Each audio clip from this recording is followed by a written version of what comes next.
रामायण की कथा में भगवान श्री राम का 14 वर्ष का वनवास सिर्फ एक यात्रा नहीं था।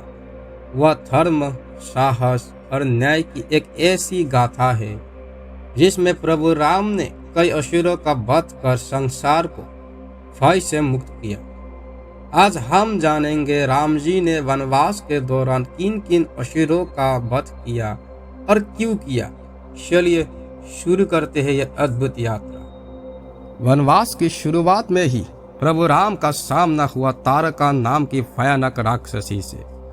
वह मुनियों की साधना भंग करती, ऋषियों को धमकाती और पूरे वन में आतंक का कारण थी। ऋषि विश्वामित्र ने कहा, राम, अधर्म का अंत करना ही क्षत्रिय का धर्म है। राम जी ने तारका का वध किया और वहीं से शुरू हुई राक्षस विनाश की दिव्य यात्रा।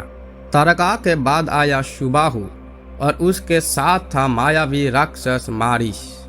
यह दोनों यज्ञों को नष्ट करते, ऋषियों को सताते और देवताओं को परेशान करते थे।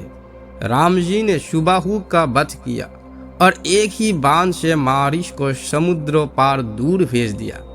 यह वही मारीच था जो बाद में श्रवण मृग बनकर आया और सीता हरण का कारण बना। वन में आगे बढ़ते हुए राम, सीता, लक्ष्मण का सामना दुष्ट राक्षस विराट से हुआ। विराट ने सीता जी को पकड़कर जंगल की ओर भागने की कोशिश की, लेकिन राम और लक्ष्मण ने तुरंत उसे रोक लिया और युद्ध में उसका वध कर सीता जी को सुरक्षित वापस ले आया।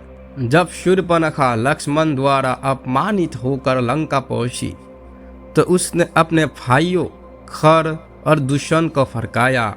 उनके साथ 14,000 राक्षस प्रभु राम पर टूट पड़े।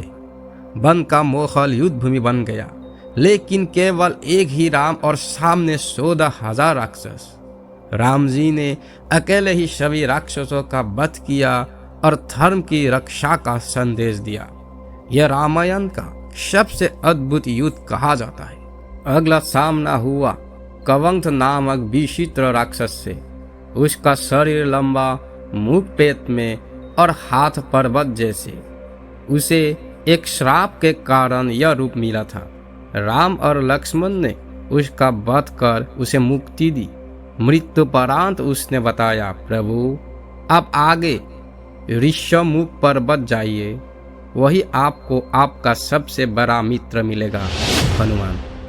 कवंथ के बाद राम जी आगे बढ़े और क्रौंच वन पहुंचे। वहां अनेक सोते सोते राक्षस मुनियों को त्रास देते थे। राम और लक्ष्मण ने सभी का अंत कर वन को शांत किया। आश्रमों में फिर से पूजा अर्चना शुरू।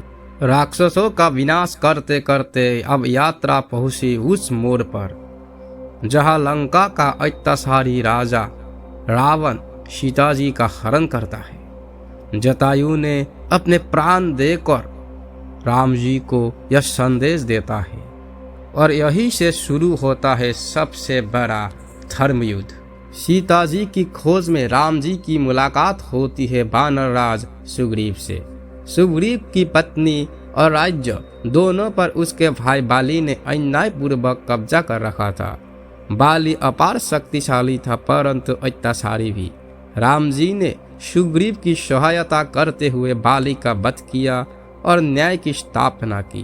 बाली कहते हुए प्राण त्यागता है, प्रभु, अब समझ आया, आपका हर कार्य धर्म के लिए होता है।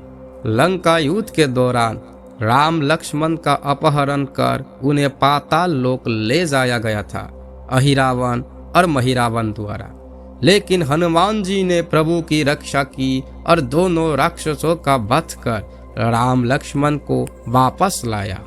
वनवास की सबसे बड़ी चुनौती लंका का असुर राजा रावण।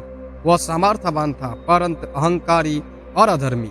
राम जी ने 10 दिनों तक चले युद्ध में रावण का वध किया और यही वह क्षण था जब अधर्म पर धर्म की और असुरों पर भगवान की विजय हुई।